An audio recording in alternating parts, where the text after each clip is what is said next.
Masya Allah.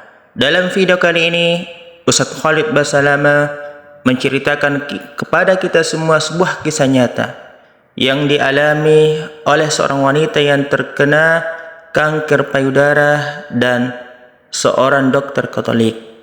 Bagaimana kisahnya? Bagaimana jalan ceritanya? Silahkan saksikan video ini.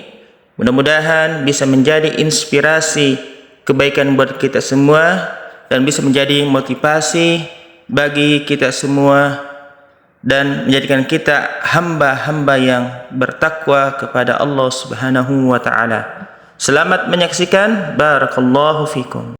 Berapa banyak orang yang sakit? Ada seorang wanita yang datang dari Jerman divonis oleh dokter kanker payudara. Semoga Allah selamatkan ibu-ibu dari situ.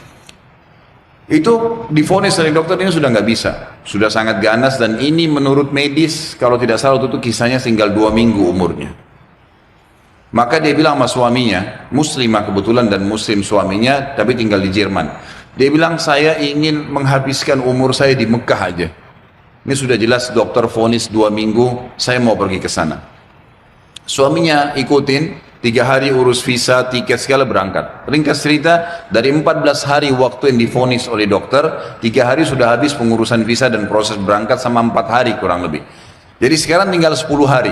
Mulai dia masuk Masjid Haram setelah umrah, perempuan ini sudah nggak ada keinginan makan. Dia duduk nangis saja depan haram. Dia nangisnya sebenarnya itu bukan minta disembuhin. Dia percaya sama dokter. Dia cuma nangis dosanya yang pernah dia lakukan. Dia menyesal kurangnya ibadahnya. Setelah 4 hari berjalan dari 10 hari sisa, dan ini dia akan tinggalkan Mekah hari ke 6 hari dari setelah dia tinggal 2 hari lagi. Dia pun didatangi oleh salah satu marbot masjid, wanita muslimah pakai cadar. Di Masjid Haram memang ada petugas-petugas wanita ngatur shaf pakai cadar, dekatin dia, tanya dalam bahasa Inggris, kamu siapa, cerita, kenalan lah. Kemudian diceritakanlah kisah dia. Si muslimah marbot masjid ini yang umurnya masih sangat muda tersenyum lalu berkata, wahai saudariku, kenapa kau begitu yakin dengan vonis dokter? Bukankah ada orang yang sehat juga mati? Bukankah juga ada orang yang sakit mati? Kalau ajal sudah datang, Allah SWT panggil pasti mati. Kamu ikhtiar apapun tetap sama. Tapi dalam agama kita dianjurkan ikhtiar. Coba di sini di Masjid Haram, selain doa yang kamu lakukan, kamu bisa minta disembuhkan.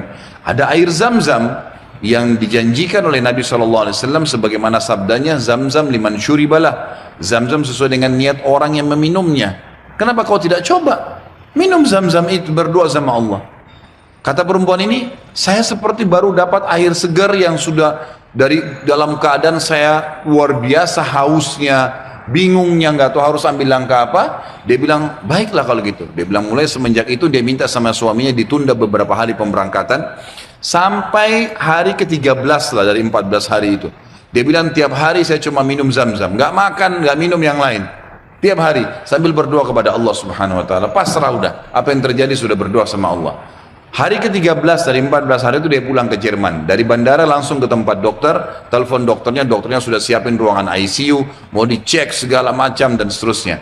Begitu tiba di sana, dicek, difoto, dokternya kaget. Hilang semua, kanker itu hilang total, nggak ada sama sekali. Lalu kemudian dokternya didudukin dia sama suaminya, dia tanya, Anda ini selama 2 minggu kemana saja? Orang ini Nasrani, Katolik dokternya. Dan kebetulan dokter ini sudah lama mau masuk Islam. Hikmah-hikmah yang luar biasa terjadi.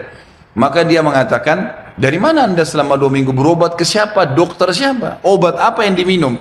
Dia bilang tidak ada. Kami seorang muslim dan kami berangkat ke Mekah, saya minum air Zam-Zam, gitu kan. Dan saya berdoa sama Tuhan saya untuk disembuhkan. Kata dia, selamat. Kanker ini belum pernah dalam sejarah dokter bisa sembuh, tapi ini hilang sama akar-akarnya, gitu kan. Si perempuan tersebut menangis, suaminya menangis, bersyukur sama Allah. Yang anehnya, yang luar biasa pada saat itu si dokter mengatakan, Bapak Ibu perlu tahu, dikeluarin Quran terjemahan dalam bahasa Jerman dari lacinya. Dia bilang, saya sudah pelajari Islam 10 tahun.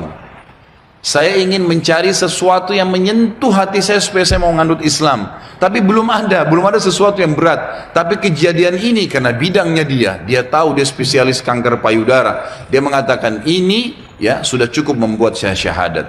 Maka dia syahadat lagi. Maka kita bisa lihat bagaimana keyakinan yang sedang kita bahas ini bukan main-main. Ini cuma contoh sebagian kecil ya. Terlalu banyak contoh yang seperti ini, terlalu banyak.